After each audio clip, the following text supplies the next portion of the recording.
हर हर महादेव, जय शिव शंकर। भगवान भोलेनाथ आप सभी की मनोकामना पूर्ण करें। आइए सुनते हैं सोमवती अमावस्या की कथा। एक गरीब ब्राह्मण परिवार किसी नगर में रहता था। उस परिवार में पति पत्नी के अलावा एक पुत्री भी थी। वह पुत्री धीरे धीरे बड़ी होने लगी। उस पुत्री में समय और बढ़ती उम्र के साथ सभी स्त्रियोचित गुणों का विकास होने लगा था। वह लड़की अत्यंत सुंदर, संस्कारवान एवं गुणवान थी, किंतु गरीब होने के कारण उसका विवाह नहीं हो पा रहा था। इसलिए वह ब्राह्मण और उसकी पत्नी बहुत दुखी थे। एक दिन उस ब्राह्मण के घर एक साधु महाराज पधारे।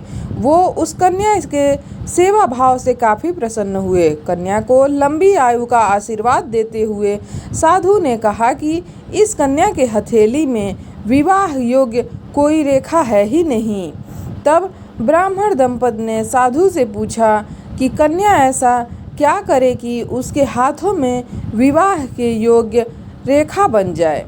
साधु ने कुछ देर विचार करने के बाद अपनी अंतर्दृष्टि से ध्यान करके बताया कि कुछ दूरी पर एक गांव में सोना नाम की धोबिन जाति की एक महिला अपने बेटे और बहू के साथ वहां पर रहती है, जो बहुत ही आचार विचार और संस्कार संपन्न तथा पतिपरायण स्त्री है।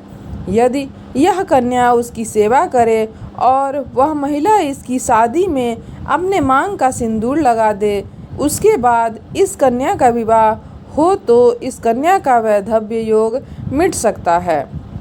साधु ने यह भी बताया कि वह महिला कहीं आती जाती भी नहीं है। यह बात सुनकर ब्राह्मण ने अपनी पत्नी और बेटी से धोबिन की सेवा करने की बात कही। अगले दिन ही कन्या प्रातःकाल ही उठकर सोना धोबिन के घर जा करके साफ सफाई और अन्य सारे काम करके अपने घर वापस आ जाती है।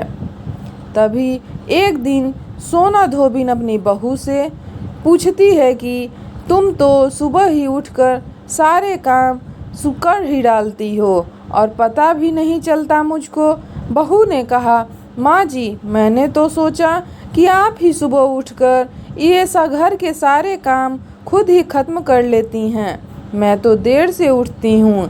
इस पर दोनों सास बहू निगरानी करने लगीं कि कौन जो सुबह आकर ही उसके घर का सारा काम करके चला जाता है। कई दिनों के बाद धोबिन ने देखा कि एक कन्या मुँह अंधेरे घर में आती है और सारे काम करने के बाद चली जाती है। जब वह जाने लगी तो सोना धोबिन उसके पैरों पे गिर पड़ी और पूछने लगी कि आप कौन हैं और इस तरह छुपकर मेरे घर की चाकरी क्यों कर रही हैं, आप मुझे बताइए। तब उस ब्राह्मण कन्या ने साधु द्वारा कही गई सारी बात सोना धोबिन को बताई।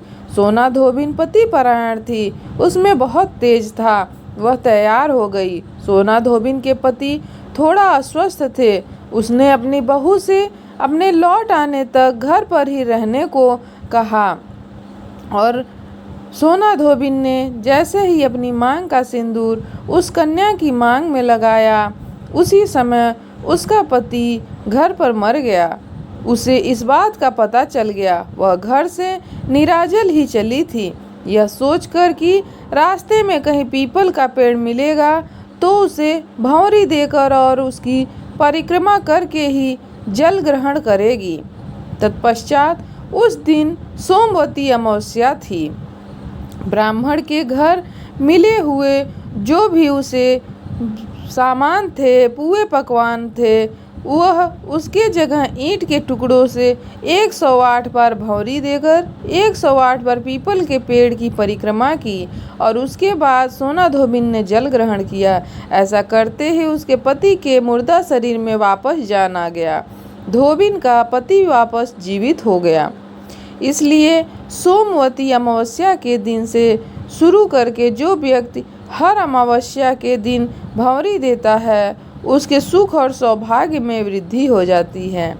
पीपल के पेड़ में सभी देवों का वास होता है, अतः जो व्यक्ति हर अमावस्या को न कर सके, वह सोमवार को पड़ने वाली अमावस्या के दिन 108 वस्तुओं की भौरी देकर सोना धोबिन और गौरी गणेश का पूजन करता है, उसे अखंड सौभाग्य की प्राप्ति होती है। ऐसा प्रचलित परंपरा है कि पहली सोमवती अमावस्या के दिन धान, पान, हल्दी, सिंदूर और सुपारी की भौरी दी जाती है।